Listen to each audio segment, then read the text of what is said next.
Ya, kita sama-sama akan melanjutkan eksposisi dari surat Filipi. Mari kita membuka Filipi pasal yang keempat. Surat Filipi pasal yang keempat, kita membacakan 2 ayat saja. Ayat ke-8 dan ayat yang ke-9. Filipi pasal yang keempat, ayat 8 dan 9. Kita akan baca bersama-sama kedua ayat ini. Mari kita membaca kedua ayat ini bersama-sama, 2, 3. Jadi akhirnya saudara-saudara, semua yang benar, semua yang mulia, semua yang adil, semua yang suci, semua yang manis, semua yang sedap didengar, semua yang disebut kebajikan dan patut dipuji, pikirkanlah semuanya itu. Dan apa yang telah kamu pelajari, dan apa yang telah kamu terima, dan apa yang telah kamu dengar, dan apa yang telah kamu lihat padaku, lakukanlah itu. Maka Allah sumber damai sejahtera akan menyertai kamu. Nah, mari saudara sekalian, kita minta hikmat bijaksana dari Tuhan, kita minta firman-Nya sekali lagi boleh sungguh-sungguh memberkati kita. Dari setiap minggu kita boleh beribadah pada Tuhan, dari setiap minggu kita mendapatkan firman Tuhan yang memberkati kita. Mari saat ini kita juga berdoa biar kiranya Tuhan boleh memberikan firman-Nya untuk bertransformasi kehidupan kita. Mari kita sama-sama tundukkan kepala, kita berdoa. Tuhan Bapa dalam surga, kami sekali lagi mengucap syukur Tuhan, bahwa di pagi hari ini kami boleh berkumpul sebagai umat-Mu. Sebagai umat-Mu ya Tuhan yang ada di Pontianak ini, dan kami bersama-sama ada di tempat ini untuk mendengarkan firman-Mu ya Tuhan. Biar kiranya firman-Mu boleh dinyatakan kepada setiap kami. Biar kiranya pemikiran kami boleh semakin diubah berdasarkan firman-Mu, sehingga kehidupan kami bukanlah tertata dan juga dipenuhi dengan hikmat bijaksana yang dari dunia saja ya Tuhan, tetapi boleh tertransformasi dengan firman-Mu yang boleh memberkati setiap kami. Maka tolong ya Tuhan, pimpinlah setiap kami, karena kami mudah sekali gagal dalam kehidupan ini. Kami mudah sekali gagal dalam mengikut Engkau. Kami mudah sekali menjadi orang-orang yang tidak berkenan ke hadapan-Mu. Tapi biar kiranya dengan firman-Mu yang boleh mentransformasi kehidupan kami, boleh mengubahkan hati kami, dengan itulah kami boleh hidup berkenan di hadapan Tuhan. Pimpin setiap kami Tuhan, dan juga biar kiranya Engkau boleh pimpin hamba-Mu dalam segala keterbatasannya untuk menyampaikan firman Tuhan. Biar kayak Tuhanlah yang boleh memberkati dia, memberikan kuasa agar firman Tuhan yang dibagikan ini boleh sungguh memberkati setiap jemaat yang hadir. Terima kasih ya Tuhan, di dalam nama Tuhan Yesus kami telah berdoa. Amin. Ya saudara sekalian, di dalam bagian ini kita masuk ke dalam bagian yang sudah mendekati akhir tetapi belum terlalu akhir-akhir sekali. Nah, di dalam bagian ini, inilah bagian dari bagaimana Paulus semakin menekankan bagaimana seorang Kristen itu menjadi orang Kristen yang dapat berdiri teguh. Kita mengingat bahwa di dalam ayat yang pertama dari pasal yang keempat, karena itu saudara-saudara yang kukasihi dan yang kurindukan, sukacitaku dan mahkotaku, berdirilah juga dengan teguh dalam Tuhan. Siapa orang yang berdiri teguh dalam Tuhan? Orang yang berdiri teguh dalam Tuhan adalah orang yang meniadakan perselisihan. Ya, kita sudah membahas tentang Euodia dan Sintike. Siapa orang yang berdiri teguh dalam Tuhan? Orang yang menjadi penengah di antara sesamanya. Siapa orang yang berdiri teguh di hadapan Tuhan? Dialah orang yang bersukacita senantiasa dalam Tuhan. Itu yang sudah sama-sama kita bahas dan juga kita dengarkan. Dan kali ini kita sama-sama akan melihat seperti apa juga orang yang berdiri teguh dalam Tuhan, seperti apa orang Kristen yang sejati yang Paulus harapkan. Hei jemaat Filipi, aku ingin engkau menjadi orang yang berdiri teguh dalam Tuhan, dan terutama segala sesuatu yang baik, pikirkanlah semuanya itu. Maka saudara sekalian, di dalam bagian ini kita akan sama-sama melihat tentang fokus utama pikiran Kristen. Sebagai seorang Kristen, kita tentu akan berpikir, bahkan bukan cuma sekedar orang Kristen, semua orang pasti akan berpikir. Tetapi permasalahannya adalah fokus pikiran itu ditujukan ke arah mana? Kepada apa? Kepada siapa? Fokus pikiran dari seorang manusia itu tertuju. Nah, maka saudara sekalian, di dalam bagian ini, dalam ayat yang ke-8, Paulus memberikan suatu pernyataan dengan jelas. Fokus pikiran utama dari seorang Kristen tentang apa? Tentang semua yang benar, semua yang mulia, semua yang adil, semua yang suci, semua yang manis, semua yang sedap didengar, semua yang disebut kebajikan dan patut dipuji, pikirkanlah semuanya itu. Nah saudara sekalian, kalau kita hanya membaca Alkitab secara sederhana saja, mungkin kita tidak terlalu mengerti maksud yang Paulus sedang bagikan. Apa ya maksudnya yang Paulus bagikan ini? Saya juga sudah tahu bahwa segala sesuatu yang benar, sesuatu yang baik, semua sesuatu yang patut dipuji, itu harus dipikirkan. Tetapi maksudnya apa sih? Nah saudara sekalian, ternyata di dalam pembahasan ini Paulus menggunakan beberapa istilah dan juga kosakata Yunani yang sudah akrab di telinga jemaat di Filipi. Banyak jemaat di Filipi adalah orang-orang, bukan orang-orang Yahudi, tetapi orang-orang dari orang-orang Romawi, dan juga mereka yang punya latar belakang pemikiran Yunani. Nah saudara sekalian, di dalam bagian inilah maka Paulus sebetulnya sedikit memberikan kesan bahwa apa yang baik dari kebudayaan yang ada di sekitarmu, terutama di dalam kebudayaan Yunani, pikirkanlah itu, ambillah itu, segala sesuatu yang baik, dan terimalah, pikirkanlah hal tersebut. Maka ini satu terobosan yang diberikan oleh Paulus, bahwa di dalam kehidupan seorang Yahudi, biasanya mereka memiliki satu konsep bahwa pemikiran yang benar adalah pemikiran orang Yahudi. Cara berpikir, konsep pemikiran yang benar adalah cara pemikiran orang Yahudi. Sedangkan pemikiran orang bangsa-bangsa lain itu harus ditutup. Nggak boleh ada akses sekalian ya. Orang-orang ahli-ahli Taurat dan juga orang-orang Farisi, mereka akan punya komunitas yang eksklusif. Mereka akan menjadi orang-orang yang sangat memikirkan bagaimana saya hidup berkenan di hadapan Tuhan tanpa tercemari dengan pemikiran-pemikiran dari agama luar, dari kebudayaan yang luar. Karena antara agama dan juga kebudayaan yang dimiliki oleh orang Yahudi itu sangat melekat dalam kehidupan mereka. Dari tradisinya orang Yahudi, cara praktek keberagaman mereka, cara praktek kehidupan mereka itu sangat melekat. Lalu bagaimana kalau ada kebudayaan yang asing? Ada bangsa Romawi, ada pemikiran Yunani, bolehkah masuk? Nah untuk orang Yahudi mereka akan tutup pintu, gak boleh masuk. Kami bangsa yang kudus, kami bangsa yang sudah dipisahkan oleh Tuhan. Kami punya cara hidup kami sendiri. Kami punya cara pikir kami sendiri. Tetapi disinilah Paulus memberikan satu pengertian sebagai orang Kristen, bukan berarti kita hidup secara eksklusif dan meniadakan segala kebudayaan yang lain. Justru di dalam bagian ini Paulus sedang membagikan satu pemikiran bahwa lihatlah di sekitarmu, adakah pemikiran yang baik? Adakah penekanan tentang moralitas yang tinggi di antara budaya sekitarmu? Kalau ada, ambillah itu dan pikirkanlah itu dan juga hidupilah itu. Ini yang sedang dimaksudkan oleh Paulus. Nah saudara sekalian, di dalam kebudayaan Yunani, dalam pemikiran Yunani itu ada pemikiran tentang arete. Apa itu arete? Arete itu adalah tentang kebajikan, virtue. Nah orang-orang Yunani didasari oleh pemikiran Plato, mereka sangat menjunjung tinggi bagaimana menjadi seorang yang bajik, menjadi seorang yang virtuos, menjadi seorang yang bisa dihargai dan juga dihormati. Dengan cara apa? Nah biasanya ada 4 aspek utama di dalam pemikiran Yunani. Disebut sebagai classical virtue atau cardinal virtue bagi orang Yunani. Yaitu adalah tentang kebijaksanaan, ada tentang keadilan, ada tentang keberanian dan juga pengendalian diri. Ya, 4 hal ini. Orang Yunani, kamu orang Yunani kah? Iya, aku orang Yunani. Memang kamu orang Yunani sejati? Aku orang Yunani sejati.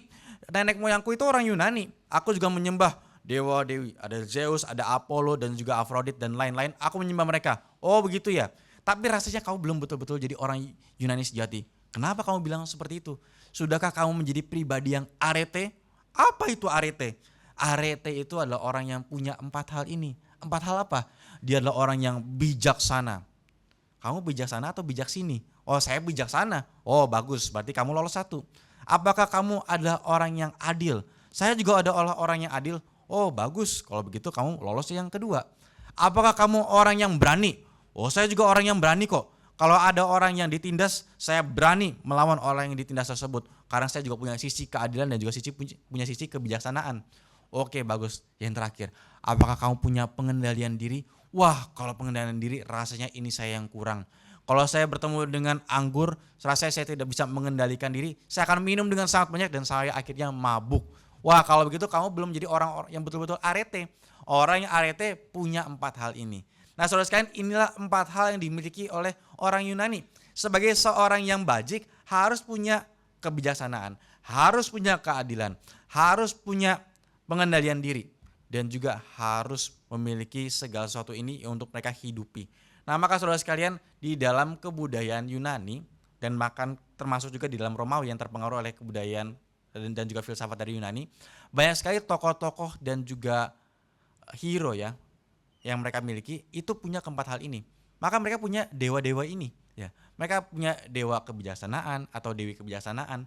Mereka memiliki dewa-dewi yang tentang berperang, keberanian, punya pengendalian diri ataupun juga keadilan.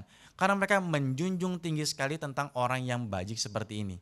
Dan yang menariknya, di dalam sejarah kekristenan ternyata ini diadopsi oleh kekristenan. Ada teolog bernama Ambrose dan juga Agustinus melihat, wah ada 4 hal ini ya yang dimiliki oleh orang Yunani. Ini bagus loh. Rasanya orang Kristen juga harus punya 4 hal ini. Harus punya kebijaksanaan, harus punya keadilan, harus punya keberanian, dan juga harus punya pengendalian diri. Bahkan beberapa hal pun termasuk di dalam buah-buah roh. Maka sepertinya harus kita tambahkan di dalam kebajikan yang harus kita kerjakan. Apakah orang Kristen gak punya sendiri? Oh punya. Orang Kristen sendiri punya 3 kebajikan teologis. Ada 3 kebajikan teologis atau theological virtue yang dimiliki oleh orang Kristen yang disebutkan di dalam Alkitab.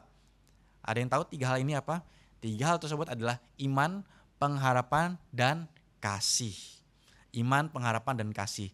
Maka Agustinus mengatakan, wah, kita sudah punya di dalam kekristenan 3 hal ini yang sangat bagus. Iman, pengharapan, dan juga kasih. Ini menjadi dasar dari apa yang kita harus kerjakan di dalam pribadi kita. Tetapi ketika melihat dari kebudayaan Yunani dan juga pemikiran mereka, 4 hal ini juga adalah hal yang bagus. Apakah karena ini merupakan pemikiran mereka, maka kita tinggalkan?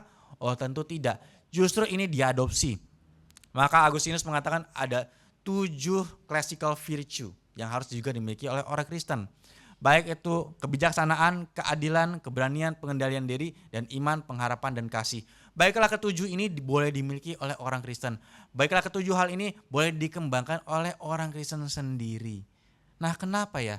Kenapa kita bisa cukup setuju dengan apa yang dikatakan oleh Agustinus ini?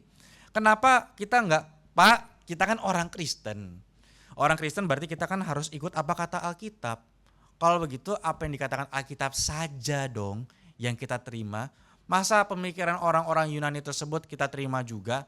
Tentu ada hal-hal yang kita tolak. Apa yang kita tolak? Mereka yang menyembah bukan kepada Kristus, tentu kita tolak.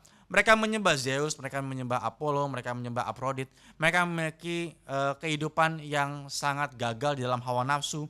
Mereka memiliki kehidupan yang sangat gagal di dalam melihat nyawa orang lain menjadi tontonan publik. Itu tentu ditinggalkan. Tetapi hal-hal yang baik tentang kebajikan diri mereka itu perlu diteladani. Kenapa ya?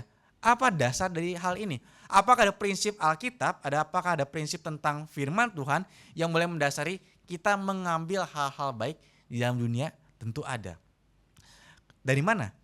Dari kita membahas tentang anugerah umum Tuhan.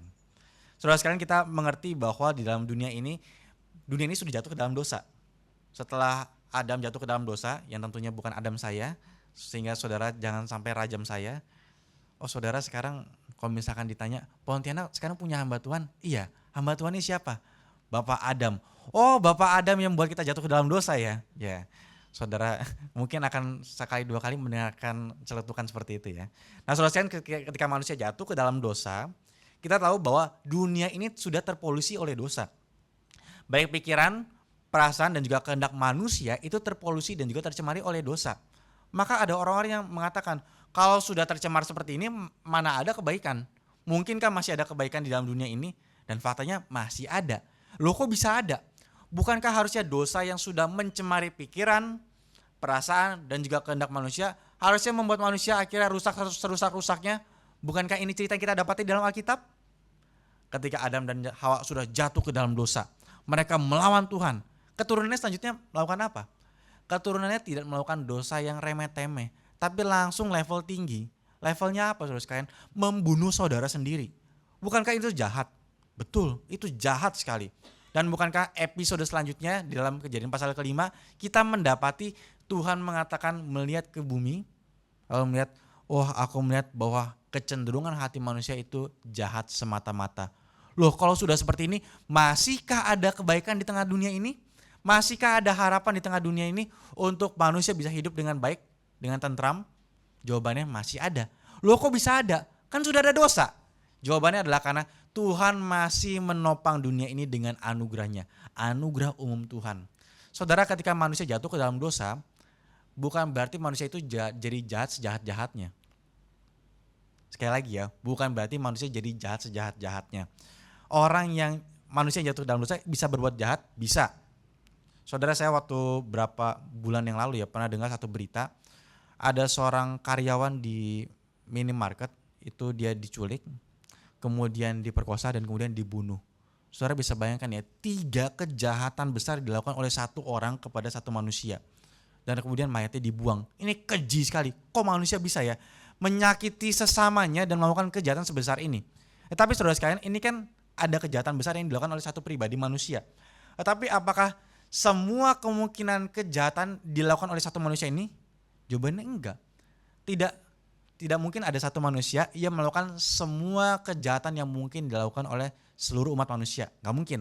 Ya, tidak mungkin saudara sekalian. Jadi sekalipun manusia sudah jatuh ke dalam dosa, ini masih terbatasi, masih terlimitasi. Karena apa? Karena ada anugerah Tuhan. Bahwa manusia tidak jadi bejat sebejat-bejatnya. Contoh lagi saudara sekalian ya. Kita tahu mungkin ada tokoh yang terkenal tentang kejahatan. Kita bisa menyebut Hitler. Nah, saudara sekalian, Hitler itu jahat luar biasa ya. Dengan nasionalismenya dia berpikir bahwa Jerman lah yang bangsa Arya yang paling tinggi dan harus menaklukkan dunia sehingga dunia ini bisa aman kalau apa? Kalau Jerman yang menjadi raja atas seluruh kerajaan, menjadi pemimpin dari semua bangsa. Dan dengan cara apa? Dengan cara juga memusnahkan dan juga mematikan bangsa yang remeh, bangsa yang menjadi troublemaker, bangsa dan juga orang-orang yang rasanya tidak pantas untuk berada dalam dunia. Orang-orang yang cacat, orang-orang yang miskin itu nggak perlu ada rasanya di dalam mata Hitler. Dan kita tahu bahwa Hitler sangat jahat. Tetapi saudara sekalian, ada satu kejadian yang dilakukan oleh Hitler bahwa dia membiarkan satu desa itu tidak diserang. Ya. Jadi Jerman dengan invasi yang begitu besar dengan tank-tank dan juga mobil-mobil panzer yang mereka miliki, dengan senjata-senjata yang mereka punya, dengan strategi Blitzkrieg, ya, itu sangat cepat ya. Jerman memenangkan perang dunia paling pertama yang sangat utama karena mereka menyerang dengan sangat cepat dengan teknologi yang mereka punya pada saat itu. Nah, tetapi di tengah-tengah gempuran besar yang mereka kerjakan dengan perang yang mereka harus kerjakan secara cepat yang menjadi bagian dari strategi mereka, ada satu keputusan diambil oleh Hitler. Desa ini jangan diserang. Kenapa jangan diserang?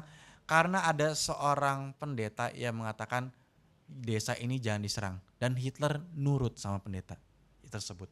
Jadi di tengah-tengah ada seorang yang sangat jahat yang menghabiskan nyawa begitu banyak manusia, masih ada sisi kebaikannya. Ini menandakan bahwa sekalipun manusia sudah jatuh ke dalam dosa, sekalipun dunia ini sudah jatuh ke dalam dosa, masih ada topangan Tuhan, masih ada anugerah Tuhan bagi manusia. Sehingga manusia tidak jadi jahat sejahat-jahatnya dan tidak mungkin satu manusia melakukan seluruh kejahatan yang mungkin dilakukan oleh manusia. Ini masih ditahan oleh Tuhan. Ada anugerah umum Tuhan. Tapi apakah anugerah umum Tuhan hanya berlaku untuk melimitasi kejahatan? Ternyata tidak. Ternyata tidak hanya itu saja. Ada keindahan lain yang Tuhan juga berikan. Keindahan apa? Bahwa Tuhan juga tetap membiarkan hikmat bijaksananya boleh diterima oleh manusia, boleh diselidiki oleh manusia, sekalipun dunia ini sudah jatuh ke dalam dosa. Saudara, kan kita baca dalam kitab Kejadian, alam pun terpolusi oleh dosa ya. Alam pun terpolusi oleh dosa, bahwa ketika manusia harus bekerja, akhirnya semak durilah yang menjadi hasilnya. Kalau begitu alam juga ikut tercemar dong. Kalau begitu alam juga terkena dampak dari dosa. Jawabannya betul. Alam pun terkena dampak dari dosa. Kalau begitu untuk apa pelajari alam? Kalau begitu mungkinkah kita masih bisa mendapatkan hikmat di dalam berelasi, di dalam pemerintahan, di dalam kita berkomunitas, di dalam mencari kebenaran di dalam alam? Mungkinkah masih mendapatkan ilmu pengetahuan dan hikmat yang Tuhan nyatakan di dalam ciptaan? Mungkinkah? Kan sudah terpolusi oleh dosa. Jawabannya masih mungkin karena Tuhan memberikan anugerahnya.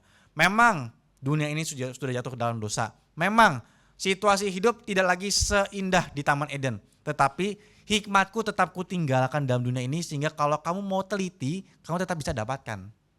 Nah, makanya ini yang menjadi dasar utama dari sains, saudara sekalian. Dasar utama dari ilmu pengetahuan. Kenapa? Karena kita tahu bahwa Tuhan dengan hikmat bijaksananya menentukan dunia ini diciptakan seperti apa. Dengan cara itulah kita meneliti, oh Tuhan ciptakan dunia ini seperti ini toh. Orang yang mempelajari ilmu pengetahuan semakin mendapatkan hikmat bijaksana dari Tuhan. Dan Tuhan memberikannya bagi manusia. Termasuk hikmat bijaksana di dalam berelasi. Termasuk juga moralitas yang mungkin dimiliki oleh manusia. Sekali lagi ya, moralitas manusia secara umum itu tetap ada. Walaupun keadaannya sudah jatuh ke dalam dosa, tetap ada. Nah, maka inilah yang dituju oleh Paulus. Paulus seperti mengatakan kepada jemaat Filipi, hei jemaat Filipi, kamu tahu ada moralitas yang baik? Iya, kami tahu. Kalau gitu pelajari, teliti, dan juga hidupilah itu. Kamu tahu ada ilmu pengetahuan yang baik? Kamu ada tahu seperti apa tokoh yang disenangi oleh masyarakat, yang dikagumi, yang dicintai, perhatikanlah itu. Apa yang dia lakukan, pelajari, teladani, dan juga hidupilah itu. Ini yang sedang dituju oleh Paulus. Maka apa yang sedang dikatakan oleh Paulus? Paulus sedang mengatakan bahwa jadi orang Kristen itu jangan eksklusif tertutup kepada pemikiran luar. Kalau ada hikmat bijaksana yang ditawarkan di luar dari kebudayaan lain, jangan kamu tolak. Karena itu pun dasar dan sumber paling utama tetap dari Tuhan yang memberikan anugerah umum bagi manusia. Tapi ada kesalahan dari kaum Injili, saudara sekalian. Dari kaum Injil itu seperti ada anti ya kepada kebudayaan-kebudayaan luar, kepada apa hikmat bijaksana yang ditawarkan oleh dunia luar. Maka ada kaum-kaum Injil yang rasanya anti terhadap kebudayaan. Saudara, saya pernah ketemu sama satu orang dari luar negeri, dari Amerika kalau nggak salah. Ketemunya di Balige. Waktu saya pergi ke Balige, kemudian ada pengurus di sana yang mengatakan ada misionaris datang. Katanya misionaris. Wah, saya senang sekali. Kapan lagi bisa ketemu sama misionaris datang dari jauh-jauh, kemudian dia mau melayani di Sumatera Utara, di Tanah Batak. Oh iya, mau ketemu. Akhirnya ketemu. Setelah ketemu, mulai berdiskusi. Oh iya, saya dari gereja Reform. Kalau kamu dari gereja mana? Oh, saya nggak gereja. Kamu nggak gereja? Misionaris tapi nggak gereja. Ini aneh loh. Kamu nggak gereja? Iya, dulu saya sih gereja. Oh, memang dulu gerejanya di mana? Saya dulu gerejanya di Advent. Saya dari tertarik, sudah mulai curiga. Ini saya apakah bisa melanjutkan pembicaraan dengan jangka yang panjang? Sepertinya sudah ada pembatas di antara kita. Oke, oh kamu Advent. Iya, kenapa kamu keluar? Iya, karena katanya di Advent itu percaya Allah Tritunggal, saya enggak. Hah? Kamu enggak percaya Allah Tritunggal? Saya percaya. Tapi rasanya kalau dilanjutkan pembicaraan ya ini jadi debat. Dan memang ujung-ujungnya jadi debat juga saudara sekalian, walaupun debat dalam topik yang lain ya. Nah, dalam diskusi tersebut akhirnya kita cukup diskusi teologi dan akhirnya saya mau membagikan tentang Allah yang berdaulat dan juga kehendak bebas manusia. Saya mau mengatakan bahwa Tuhan itu berdaulat dan juga menentukan segala sesuatu dalam dunia ini. Karena kan Tuhan Maha tahu dan juga Tuhan yang menentukan segala sesuatu itu terjadi karena Tuhan yang berdaulat. Mungkinkah ada Tuhan kaget terjadi sesuatu karena dia nggak tahu? Nggak mungkin kan? Mungkinkah Tuhan kaget karena Adam Kurnia pakai jas warna hitam, dia pakai jas warna hitam, harusnya pakai jas warna putih. Kok bisa ini terjadi? Kan nggak mungkin ya Tuhan seperti itu ya. Tuhan nggak mungkin kaget dengan realita yang terjadi, nggak mungkin ya. Karena dia Tuhan yang omniscience, dia Tuhan yang maha tahu. Tetapi bagaimana dengan kehendak bebas manusia? Kalau Tuhan sudah tahu saya mau ngapain, mau pakai baju apa hari ini, lalu kehendak bebas saya itu di mana? Ya, ini kan biasa pertanyaan klasik saudara sekalian ya. Kemudian saya mendapatkan pemahaman baik dari John Frame.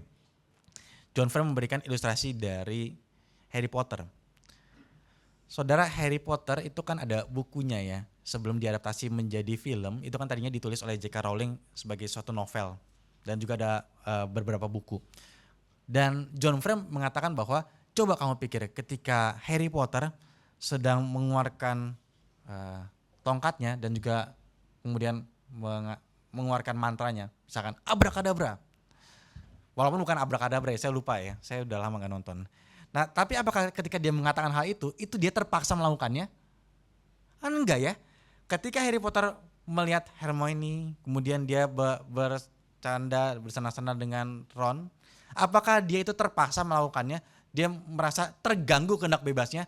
Saya nggak mau melakukan ini, tapi karena J.K. Rowling tulisnya seperti ini, saya harus lakukan ini. Kan enggak, saudara sekalian ya. Harry Potter dalam cerita tersebut tetap menjalankan perannya dan kehidupannya dengan tentram dan aman tanpa terganggu walaupun itu ada tulisan dari J.K. Rowling. Nah, sama juga dengan kita. Bahwa ketika kita hidup, kita ini punya kebebasan sebagai manusia, punya kehendak bebas. Apakah terganggu dengan kedaulatan Tuhan? Tentu tidak. Nah, tapi John Frame pun di dalam menggunakan ilustrasi ini, dia mengatakan bahwa ini ilustrasi yang tidak sempurna. Kenapa? Karena ini J.K. Rowling itu ciptaan, dia manusia. Dan dia menulis novel yang isinya Harry Potter yang ciptaannya J.K. Rowling sama juga ciptaan. Jadi ciptaan membuat ciptaan baru. J.K. Rowling membuat ciptaan yaitu Harry Potter. Kan dia buat cerita saudara sekalian ya. Dia buat cerita. Tapi ini levelnya masih sama-sama ciptaan. Tapi ada perbedaan utama kualitasnya antara pencipta dan juga ciptaan. Itu antara Tuhan dan juga kita. Nah, saya mau jelaskan itu ya, kepada misionaris ini ya. Ketika saya mau mengatakan tentang Harry Potter, saudara dia responnya, "Oh, Harry Potter. I don't watch Harry Potter." "Oh, you don't watch Harry Potter? Why?" Why you didn't watch Harry Potter? Bukankah itu satu film yang sangat bagus ya? Kemudian dia mengatakan, because in Harry Potter there is a sorcery. Iya memang ada sihir. Ya memang itu filmnya ada sihir. Ya Harry Potter itu melakukan sihir memang. Dan itu memang filmnya. And there the sorcery is banned in the Bible. Saya mulai makin pusing ya. Ini gimana ngomong sama orang ini ya? Ya memang sih di Alkitab memang nggak boleh pakai sihir. Tetapi kan ini film Harry Potter bukan mengendorse kita harus pakai sihir dan juga akhirnya memuja setan. Tidak ya. Ini kan satu karya seni dan juga karya sastra. Ada unsur imajinasi dan juga ide di sana. Kok responnya gini ya? Nah inilah bentuk orang-orang yang anti kepada kebudayaan. Ada orang-orang yang jenis tertentu, kekristenan di dalam suatu lingkaran tertentu yang anti kepada kebudayaan. Jangan nonton bioskop, jangan nonton film-film yang ada yang ditampilkan. Gak boleh baca novel, gak boleh baca-baca hal-hal yang ada di luar kekristenan. Mau baca buku, silakan baca buku teologi. Udah baca belum buku-bukunya Pak Tong? Oh enggak, ini bukan di Circle Reform saudara sekalian. Udah baca belum buku-buku teologi yang dikeluarkan di dalam gereja ini? Belum. Kalau itu aja belum, ngapain kamu baca-baca yang lain? Nah ada saudara sekalian ya, circle-circle seperti itu. Dan kemungkinan besar ini dilakukan oleh gerakan Injili. Ya. Injili punya kesalahan besar terlalu eksklusif dan menganggap bahwa hal-hal yang di luar itu dibiarkan saja. Ada pemisah, ada dualisme. Kalau yang urusan gerejawi dan juga urusan rohani dengan Tuhan itu boleh kita akses. Mau nonton film? Boleh. Film apa? Passion of the Christ. Itu boleh. Kalau Odysseus boleh nggak? Gak boleh. Itu film luar. Itu kan bangsa Yunani. Gak boleh itu. Jangan tonton yang itu. Nah seperti itu. Tapi ini satu respon yang salah. Karena tidak menghargai ada hikmat bijaksana Tuhan yang Tuhan berikan bagi manusia melalui anugerah umumnya. Di dalam aspek-aspek kehidupan. Nah saudara sekalian terjadi, kenapa bisa ada kecenderungan seperti ini ya? Selain dari gak mau akses kebudayaan, juga ada gak mau akses tentang aspek intelektual. Seperti ada jurang antara iman dan juga pengetahuan. Kalau saya jadi orang Kristen, saya percaya pada Tuhan, saya nggak boleh terlalu masuk ke dalam ilmu pengetahuan. Belajar filsafat dalam-dalam, jadi saintis, belajarin tentang fisika dalam-dalam, itu nggak boleh. Kenapa? Karena harusnya orang yang makin belajar ilmu pengetahuan semakin mendalam, dia semakin ateis. Sedangkan jadi orang Kristen semakin beriman pada Tuhan, semakin gak ngerti ilmu pengetahuan. Tapi kan ini pemisah yang gak benar. Tetapi seakan-akan diresapi. Kalau semakin beriman gak perlu semakin belajar. Kalau semakin belajar kamu akan semakin gak beriman. Tetapi ini dikotomi yang salah saudara sekalian. Dan ini sama sekali harus kita tentang. Nah kenapa lahir seperti ini ya? Gerakan Injili yang menentang intelektual karena mungkin respon terhadap liberalisme saudara sekalian. Di mana ada gerakan liberalisme yang menyatakan bahwa segala kebenaran harus diuji secara saintifik. Harus diuji kebenarannya secara arkeologi, secara studi-studi yang mendalam. Sehingga rasanya iman itu dikerdilkan sama sekali. Gak ada ruang sama sekali untuk iman dan harus semua diuji oleh ilmu pengetahuan. Dan rasanya akhirnya orang Injili mengatakan, oh kalau iman saya aja harus diuji oleh pengetahuan, kebangkitan Kristus harus diuji oleh ilmu pengetahuan. Kematian Kristus, saksi-saksinya harus diuji oleh ilmu pengetahuan. Mujizat-mujizat Tuhan Yesus harus diuji oleh ilmu pengetahuan. Mungkinkah ilmu fisikanya bisa menguji hal tersebut? Kalau nggak mungkin, berarti mungkin itu mitos. Itu nggak perlu dipercaya. Terima aja maknanya. Nah ini yang menjadi tawaran dari kaum liberal. Dan orang-orang Injil meresponi dengan cara apa? Tuh kan, orang-orang liberal terlalu pintar mereka, terlalu belajar banyak, terlalu studi banyak, sampai akhirnya iman yang paling utama itu ditinggalkan. Ya. Tetapi ini respon yang salah. Respon yang benar adalah harusnya saya juga tetap belajar dan saya tetap harus beriman. Ya. Dan harus mengintegrasikan antara iman dan juga pengetahuan. Nah maka kita bersyukur hamba-hamba Tuhan di Reform itu sangat menjunjung tinggi hal ini. Bahkan ada pendeta kita yang double doktor. Doktor di fisika, doktor juga di teologi. Nah puji Tuhan itu juga rektor di CIT saudara sekalian. Yang membawahi universitas. Jadi siapa yang cukup berotoritas saudara sekalian untuk menjadi rektor. Ya memang Pak David itu cocok sekali saudara sekalian. Dia doktor di apologetika kekristenan, dia juga doktor di fisika. Ini tandanya orang yang tidak mendualismekan antara ilmu pengetahuan dan hikmat bijaksana dari luar dan juga firman Tuhan yang Tuhan nyatakan. Dan mungkin gak harus kita menjadi dokter di dalam dua bidang itu saudara sekalian ya. Saya pun jadi dokter teologi sekarang masih mikir-mikir apakah saya harus mengejar atau tidak ya. Tetapi kalau misalkan kita masing-masing itu ada porsinya. Masing-masing saudara di dalam bidang studi saudara masing-masing, di dalam kuliah, dalam sekolah, di dalam pekerjaan saudara, kejar kualitas paling tinggi. Kejar kualitas paling tinggi di dalam pekerjaanmu. Kejar kualitas paling tinggi di dalam moralitasmu, di dalam lingkungan sekitarmu. Itu ambil semua bijaksananya, bukan berarti kita tinggalkan. Nah termasuk juga kalau kita masuk dalam konteks kita, kan kalau dalam konteksnya Filipi, melihat kebudayaan yang baik, filsafat yang baik dari kebudayaan Yunani. Kalau di Pontianak apa ya saudara? Mungkin yang cukup kental itu Chinese tradition. Betul ya? Apa sih yang indah yang cukup menonjol dari kebudayaan Chinese saudara sekalian? Tentu kekerabatan dan juga kekeluargaan. Ini yang cukup menonjolkan ya. Cukup menonjol, semenonjol warna merah dari amplop itu. Ketika ada tradisi Imlek, kenapa ada tradisi itu? Paling utamanya kan bukan tentang soal bagi-bagi uang ya. Tetapi paling utamanya adalah keluarga ngumpul. Dan kemudian ada juga makna yang lebih tua membagikan berkat kepada generasi yang lebih muda. Ini bagus gak? Bagus. Ya. Bukan berarti kemudian akhirnya kita sembah-sembah naga, kan enggak khusus kan? Enggak ya. Tetapi kan hikmat bijaksana yang bagus ini kita ambil. Kenapa kalau ke pesta pakai bajunya warna merah? Kenapa kalau misalnya ke dalam kedukaan pakai bajunya warna putih atau warna hitam? Karena kalau merah itu menunjukkan tentang kemeriahan, sukacita. Kalau orang kedukaan pakai baju warna merah, siap-siap dia ditimbuk batu, dirajam saudara sekalian. Aneh, ini orang lagi berduka kok dia pakai baju pesta, aneh sekali. Nggak cocok. Begitu juga ketika pesta pakai bajunya warna putih atau warna hitam. Saudara nggak dipersalahkan ya sekarang pakai baju warna putih atau baju warna hitam. Aman saudara sekalian, karena kita sedang ibadah. Nah saudara sekalian, ini kan ada hal-hal yang bagus dan indah ya. Termasuk arsitektur. Waktu beberapa minggu yang lalu tuh saya survei rumah. Dan salah satu daerah rumah yang saya survei itu di Jalan Beringin.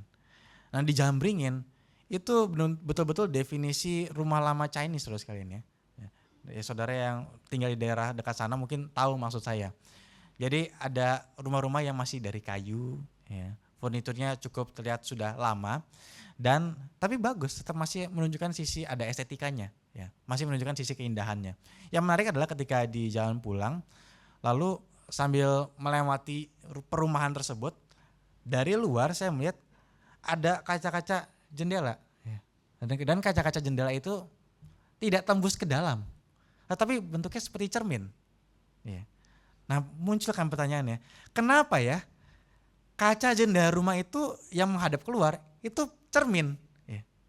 Jadi kita bisa sambil bercermin, ya. Sambil bisa melihat apakah ini untuk sekalian jalan fashion show.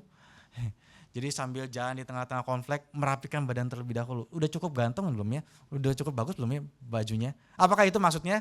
Tentu bukan. Lalu ada yang menjelaskan itu pakai cermin. Kenapa? Karena dulu percaya kalau ada setan mau masuk ke dalam rumah, lalu dilihat cermin, dia kabur. Wah lucu ya. Jadi ada setan kalau mau masuk ke dalam rumah, kemudian dia bercermin, dia kabur. Jadi setan pun takut sama dirinya sendiri ternyata. Nah hati-hati saudara kalau misalnya saudara satu saat bercermin dan saudara takut sama muka sendiri, jangan-jangan saudara mirip. Nah saudara sekalian, jadi setan katanya kalau bercermin dan dia kabur, nggak jadi. Terus saya mikir ulang ya, ini filosofi ada keindahannya juga nggak ya? Ada maksudnya yang lebih dalam atau enggak ya? Lalu saya berpikir kan ya, alternatif kalau jendelanya itu bukan cermin yang menghadap keluar, berarti kan tembus pandang. Ya.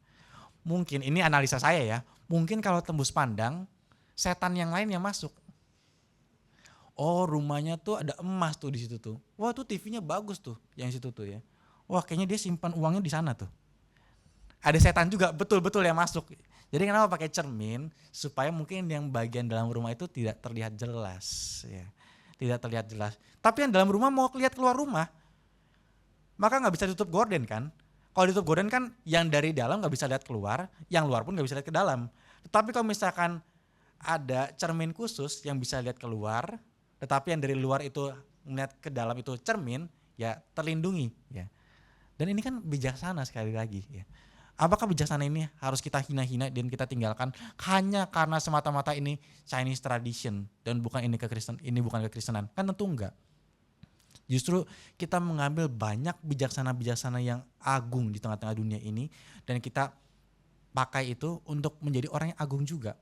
Dan saya rasa yang paling mempelajari banyak hal ini adalah Pendeta Stephen Tong.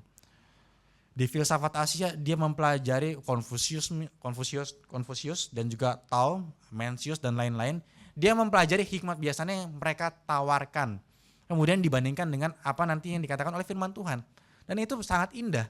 Ya mungkin saya sudah pernah bagikan juga bagaimana ada prinsip kalau kamu tidak mau diperlakukan apa seperti orang lain, jangan juga kamu lakukan untuk orang tersebut. Itu satu prinsip yang ditawarkan oleh Konfusius atau Tao. Saya lupa persisnya saudara sekalian ya. Kalau kamu tidak mau diperlakukan seperti apa oleh orang lain, jangan kamu lakukan juga itu kepada orang lain ya. Tetapi Alkitab mengatakan yang lain. Sebaliknya, lakukanlah kepada orang lain seperti apa kamu ingin diperlakukan. Mana yang lebih agung? Yang lebih agung adalah yang dari kekristenan. Karena sifatnya aktif. Kamu mau diperlakukan seperti apa? Kamu mau dihargai, maka hargai dulu orang lain. Ya. Kau mau menjadi orang yang dihormati, maka hormati dulu orang lain. Ya. Kau mau ditolong oleh orang lain, kamu tolong dulu orang lain. Aktif saudara sekalian. Walaupun yang sebaliknya juga sama. Kalau kamu gak mau dihina orang lain, jangan hina orang lain. Tapi yang rese kan ada orang-orang seperti ini ya. Udah hina-hina orang lain tapi diri sendiri gak mau dihina. Gak adil dong ya, gak aci. Ini kamu egois. Kalau hina-hina orang lain mau, jangan dihina sekarang gak mau. Ya. Gak fair gitu ya. Nah saudara sekalian di sini kita mendapati bahwa sekali lagi ada hikmat bijaksana dari luar yang sebetulnya bisa kita terima. Kita bisa dapatkan. Masalahnya kita itu kejar atau tidak. Nah maka di sini kita belajar bahwa fokus utama Kristen yang pertama itu meneliti segala kebudayaan di luar yang bagus dan juga kemudian kita terima baik-baik, kita hidupi juga. Moralitas yang baik, ya. Bijaksana yang baik, prinsip keadilan yang baik, segala sesuatu itu kita terima, kita ambil, kita teliti. Ya. Permasalahannya adalah kalau kita salah berpikir itu seperti apa? Salah berpikir itu seperti misalkan contoh tadi kaum Injili tadi ya, ada kecenderungan kaum Injili yang menolak tentang ilmu pengetahuan, menolak untuk berinteraksi dengan budaya, sehingga kehidupan gerejanya apa? Kehidupan gereja adalah tentang saya dan Tuhan, tentang urusan iman saya kepada Tuhan.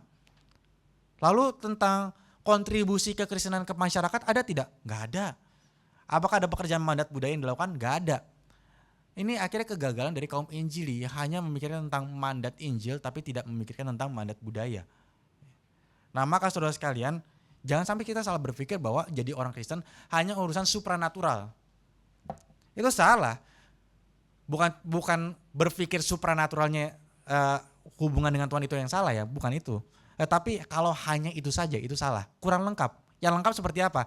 Ada hubungan saya dengan Tuhan, ada hubungan saya dengan sesama, ada hubungan saya dengan kebudayaan, ada hubungan saya dengan pendidikan, dengan politik, dengan ilmu pengetahuan, dengan segala macam aspek kehidupan yang lainnya. Dan saya sebagai orang Kristen harus memposisikan diri dan juga harus bersikap dengan benar kepada aspek-aspek hidup tersebut. Dan juga berkontribusi yang baik kepada aspek-aspek hidup tersebut. Adakah nilai-nilai kekristenan kita muncul ketika pembahasan tentang politik, ketika pembahasan tentang ekonomi? Ada gak saudara sekalian? Ada gak? Nah maka ini tugas saudara dan saya ya. Kita sama-sama memperjuangkan hal ini di setiap masing-masing bidang kita, baik di usaha maupun di pekerjaan kita, saudara sekalian. Yang paling parah adalah nggak berpikir. Yang paling parah itu adalah orang Kristen yang tidak berpikir. Ngapain berpikir? Orang jadi orang Kristen ya cuma masalahnya kan cuma baca firman Tuhan, tapi apakah harus berpikir mendalam? Nggak usah. Berpikir dalam tentang firman Tuhan itu urusannya hamba Tuhan. Nanti tuh hari Sabtu 18.30 itu ada hamba Tuhan yang bagikan pendalaman Alkitab katanya. Sama hari Minggu ada firman Tuhan yang dibagikan. Nanti dia baca tafsiran, lalu mungkin dia nanti baca tentang filsafat, lalu dia eksposisi mungkin dari surat Filipi, itu dia yang pelajari. Bagian saya apa? Bagian saya ya saya kerja aja sehari-hari cari duit. Nah itu salah saya sekali lagi saudara sekalian ya. Masing-masing orang Kristen seperti apa yang Paulus katakan di sini harus mengejar. Baik kebijaksanaan yang di luar maupun firman Tuhan yang di dalam. Karena ayat ke-8 tidak berdiri tanpa ayat 9. Di sini kita mendapatkan gabungan kombinasi sempurna saudara sekalian. Bahwa ayat ke-8 itu harus ditarik erat dengan ayat yang ke-9. Gak bisa dipisah. Saya bacakan ayat yang ke-9 saudara sekalian ya. Bahwa di sini Paulus mengatakan, dan apa yang telah kamu pelajari, dan apa yang telah kamu terima, dan apa yang telah kamu dengar, dan apa yang telah kamu lihat padaku, lakukanlah itu. Kalau tadi Paulus mengatakan apa? Semua yang baik yang di luar kamu pikirkan. Sekarang yang kedua, apa yang sudah kamu pelajari, apa yang sudah kamu teladani, apa yang sudah kamu terima dari aku, lakukanlah itu. Ini sekali lagi tidak ada perbedaan antara berpikir dan juga bertindak saudara sekalian ya. Bukan berarti Paulus cuma mengatakan yang dari luar kamu pikir, kalau yang dari saya kamu lakukan. Ya, bagi Paulus orang yang berpikir tentang hal-hal baik di luar, dia harus juga mengerjakannya. Begitu juga ketika seseorang mau melakukan apa yang Paulus sudah teladani, apa yang Paulus sudah ajarkan, dia pasti sudah memikirkannya terlebih dahulu. Jadi kita tidak masuk ke dalam dikotomi cuma berpikir saja tanpa tindakan atau bertindak tanpa berpikir. Kita nggak jatuh ke dalam dua hal tersebut ya. Apa yang Paulus maksudkan di sini adalah kamu berpikir akan berkorelasi dengan tindakanmu, tindakanmu akan juga berkorelasi dengan apa yang sudah kamu pikirkan sebelumnya dan kamu terima sebelumnya.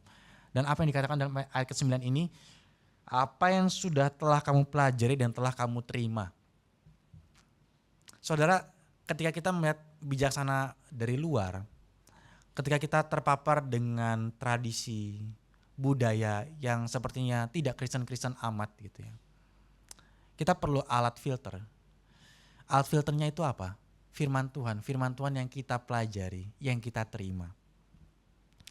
Berapa waktu yang hampir sebulan ya, tapi belum sampai sebulan yang lalu. Setelah selesai NRITC, itu kan saya mengantar beberapa anak dari yang di Pontianak ini ke bandara ya. Karena mereka dari Jakarta harus kembali ke Pontianak dan juga saya mengantar. Ya, saya mengantar mereka ke bandara dan sepulang saya mengantar mereka dari bandara, saya menjemput anak-anak remaja dari Bali G. Jadi anak-anak dari Sumatera Utara itu yang ikut NRITC, beberapa anak remaja mungkin sekitar 5-6 orang. Itu mereka juga ikut hadir di NRITC dan mereka hari Seninnya baru bisa pulang karena tidak ada flight di hari Minggu sore untuk kembali ke Bali G. Mereka harus menunggu. Nah, jadi dari setelah hari Minggu mereka pulang NRITC, mereka itu harus tunggu dulu, nginep dulu di Karawaci 1 malam. Baru subuh-subuhnya mereka berangkat ke bandara. Nah, berarti kan ada jeda waktu ya. Ada jeda waktu antara mereka pulang dari Kemayoran ke Karawaci, setelah itu mereka harus tunggu sampai subuh baru mereka pulang. Kemudian saya pikir sayang, anak-anak Pontianak sudah diajak jalan-jalan loh. Udah pergi ke Monas, udah pergi ke Museum Nasional, sudah pergi ke PIK, lihat pantai. Tapi anak Bali G belum diajak kemana-mana. Wah, saya rasa bersalah pada Tuhan kalau saya tidak melakukan apapun pada mereka. Lalu kemudian saya diskusi sama Bu Lita bilang, coba aja ajak jalan-jalan, kamu ada pikir kemana? Mungkin saya ajak ke mall. Oh ya bagus juga, ajak itu mungkin ke bioskop Dam. Wah ide bagus, ajak nonton. Kemudian akhirnya saya ajak nonton bersama. Akhirnya saya nonton bersama dengan mereka dan kita sama-sama nonton Toy Story. Toy Story. Walaupun sepertinya ini untuk anak kecil, tetapi sebetulnya masih bagus untuk semua umur. Sebagaimana film ini dimaksudkan untuk SU, semua umur ya. Dan ketika nonton film tersebut saya sambil juga menganalisa. Kira-kira saya bisa dapat makna apa ya? Kira-kira ada hikmat bijaksana apa ya yang saya bisa tangkap? Nah sebetulnya secara garis besar, apa sih film Toy Story itu? Apa sih film cerita Toy Story ini? Ceritanya adalah tentang ada banyak mainan-mainan yang biasanya dulu dimainkan seperti ada boneka koboi, kemudian ada kudanya dan juga ada mainan-mainan yang lain yang secara fisik biasanya dimainkan. Sekarang mulai terganggu dengan keberadaan gadget. Anak kecil sekarang sudah nggak lagi main mainan yang biasa mereka lakukan, tetapi main pakai tablet, main dengan handphone mereka dan rasanya ada kesenjangan sosial. Ini ide utamanya ya. Nanti di akhirnya berdamai kok antara mainan yang fisik dan juga gadget. Tapi di tengah-tengah itu ada pertikaian terjadi. Yang biasanya anak ini sangat suka sekali mainan itu, mainan fisik, tapi sekarang gak dimainkan lagi. Akhirnya mereka mainnya hanya main tablet dan kalau ngumpul sama temannya juga sambil main tablet. Dan yang mainan ini mulai sedih. Gimana ya? Bukan cuma sekedar aku gak dimainkan, tetapi dengan mereka hanya bermain gadget, anak ini juga sedih karena nggak ada interaksi sama teman-temannya dan bahkan juga dia diejek. Karena mereka punya misi supaya menyatukan anak ini dengan teman-temannya, kita harus membuat konteks dan juga kita harus menghubungkan anak ini dengan anak yang juga suka mainan. Ya singkat cerita saudara sekalian ya, dengan segala usaha mereka, akhirnya mainan ini tersesat, ada yang tersesat ke satu tempat dan masuk ke dalam satu rumah yang anaknya suka mainan. Dan akhirnya mainan tersebut dimainkan. Dan ketika mainan tersebut dimainkan, ada ekspresi senang luar biasa. Wah, akhirnya aku dimainkan kembali. Wah, aku senang sekali, aku sudah lama sekali tidak dimainkan seperti ini. Saudara, saya di situ langsung berpikir ya, mainan sangat happy, sangat senang ketika dia dimainkan. Menarik ya. Apa sukacita terbesar dari suatu mainan? Dimainkan. Ya. Ada banyak makna dari film itu, tapi salah satu makna yang saya ambil itu. Mainan paling bersukacita, paling senang kalau apa? Kalau dimainkan. Prinsip dibaliknya apa saudara sekalian? Ciptaan paling bersukacita, paling berbahagia kalau dia mengikuti desain dari penciptanya. Mainan itu didesain sama penciptanya untuk dimainkan. Saudara dan saya, ciptaannya Tuhan, paling bersukacita harusnya apa? Kalau dimainkan Tuhan, sesuai dengan desainnya Tuhan. Bukan Tuhan permainkan kita ya, bukan ya.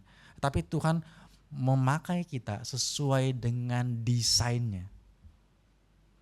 Saudara, meaning seperti ini ya saya dapatkan dari mana? Dari nonton bioskop Toy Story, saudara sekalian. Hikmat bijaksana kita bisa dapat. Kenapa? Karena segala keindahan itu dari Tuhan. Segala hikmat bijaksana itu dari Tuhan. Tetapi saya kan bisa menganalisa ini, mengkaitkannya dengan firman Tuhan. Kalau toh saya juga belajar firman Tuhan. Kalau saya nggak belajar wawasan dunia Kristen, kalau saya nggak belajar firman Tuhan, saya nggak mengerti kerangka berpikir Kristen, saya nonton Toy Story aja, menikmati tontonan dan juga keseruannya, kelucuannya. Tapi maknanya, meaningnya mungkin cuma sekedar sampai ya itu, mainan senang dimainkan. Tapi bisakah saya mengkondisikan tentang kehidupan manusia yang juga dipuaskan dan juga paling bahagia kalau mengikuti desain dari penciptanya? Gak bisa. Maka caranya apa? Selain kita mempelajari hikmat bijaksana dari luar, pelajari juga firman Tuhannya. Pelajari juga kebenaran yang diberikan dalam Alkitab. Dua hal ini gak bisa dipisah. Jadi pelajari luar, pelajari juga yang di dalam. Teladani juga yang di dalam. Nah masalahnya apakah kita juga mempelajari yang di dalam? Saudara, kita punya kecenderungan itu dua hal saudara sekalian. Sebagai seorang manusia, sebagai seorang Kristen yang ada di dalam dunia ini, kecenderungannya itu dua. Antara kita terlalu terpisah dengan dunia, rasanya itu agak jarang saudara sekalian. Kita sangat terpisah sama dunia. Pokoknya dunia terjadi apa, ada berita apa, saya nggak mau tahu. Saya nggak tahu, urusan saya cuma saya sama Tuhan. Mau ada perkembangan teknologi seperti apa, orang sekarang sudah pakai handphone, sudah pakai mobil listrik, saya tetap aja naik kuda. Nah itu ada, saudara, orang-orang Amish di Amerika itu ada, terpisah. Dan kita mungkin punya spektrum tertentu kecenderungan seperti ini. Tapi mungkin spektrum yang lain yang lebih banyak yang kita miliki yaitu apa? Terlalu berasimilasi dan juga sama dengan budaya sekitar kita. Sampai nggak ada nilai-nilai kekristenan sama sekali. Ya. Teman-teman pada keluar ke clubbing ya saya ikut. Mereka semua punya budaya santai, nongkrong cuma seharian main game aja di depan kafe, ya saya juga ikut. Nggak ada filternya saudara sekalian. Nggak ada penganalisanya. Nggak ada. Ya akhirnya rusak. Nggak mungkin jadi kesaksian.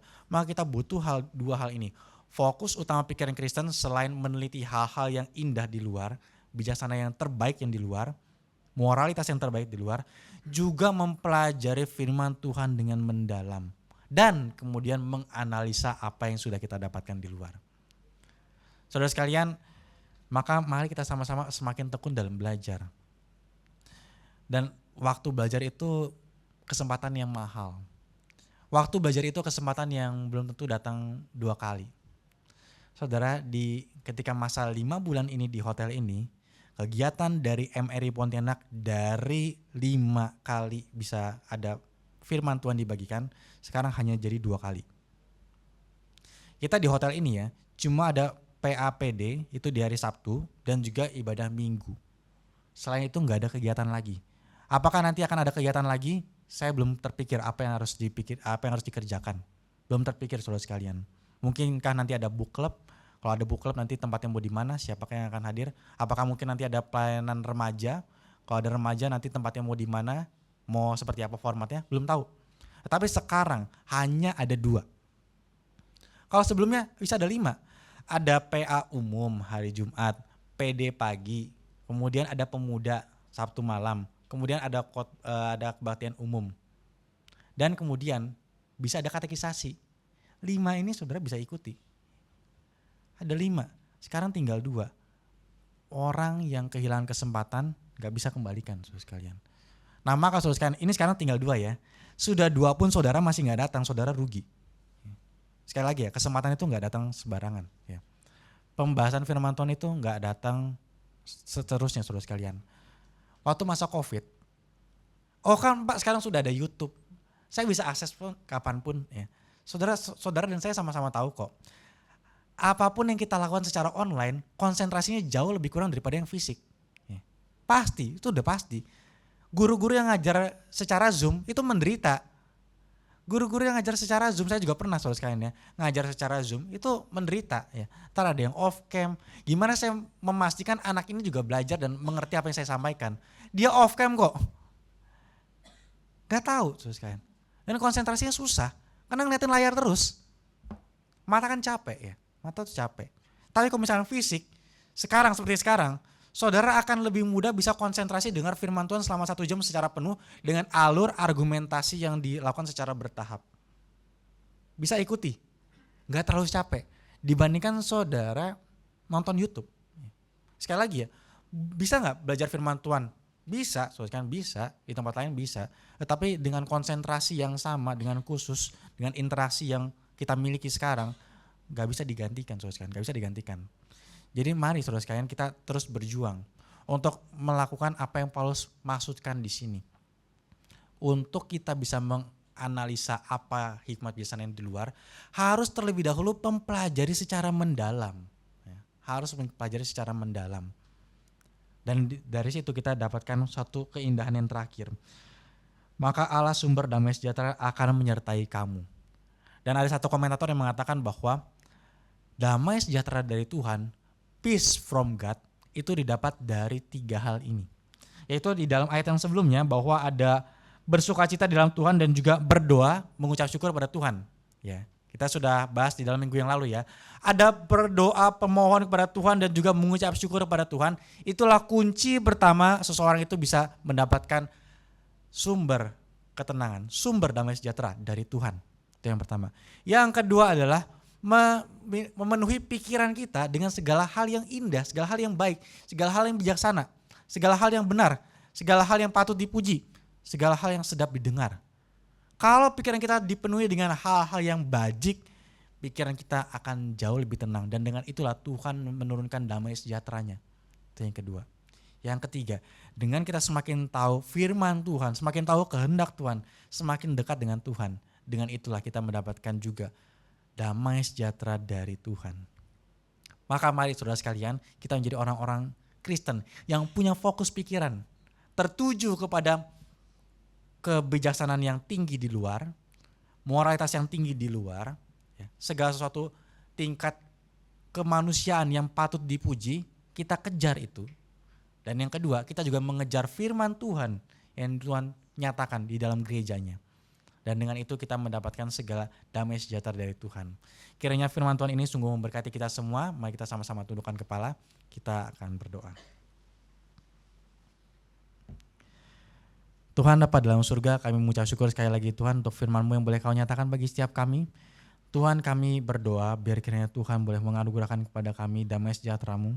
Tuhan, kiranya Engkau boleh mengaruniakan kepada kami hikmat bijaksana yang boleh kami pelajari dari luar ya Tuhan. Baik di dalam tradisi, baik di dalam kebudayaan yang ada di sekitar kami, maupun di dalam bidang studi yang kami akan tekuni dan kami sedang tekuni sekarang. Biar kiranya segala keindahan, segala hal yang baik, segala hal yang patut dipuji, itu boleh kami miliki Tuhan. Dan juga Tuhan biarkan Engkau boleh dorong kami, untuk kami boleh mendapatkan segala firman Tuhan yang mendalam, yang menjadi fondasi berpikir kami, menjadi kerangka berpikir kami. Untuk kami juga bisa menganalisa hal-hal yang salah yang ada di sekitar kami. Terima kasih Tuhan, dalam nama Tuhan Yesus kami telah berdoa. Amin.